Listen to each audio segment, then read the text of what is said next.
At sila bayag walang magagawa. Ikaw nga'y biglang nagbago, naging matigas ang iyong ulo, at ang payo nila'y sinuway mo.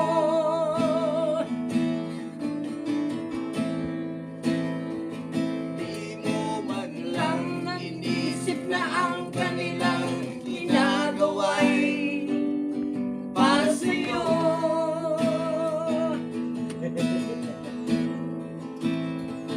Pagkat ang nais mo'y masunod ang layaw mo'y di mo sila pinapansin.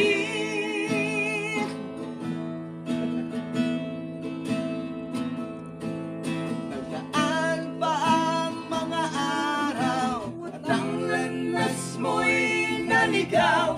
Ikaw ay nalulong sa masamang bisyo.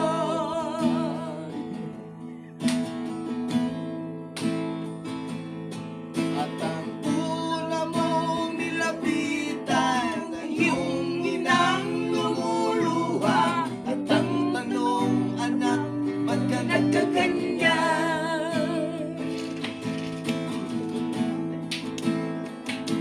At ang iyong mga matay biglang lumuha nang di mo napapansin.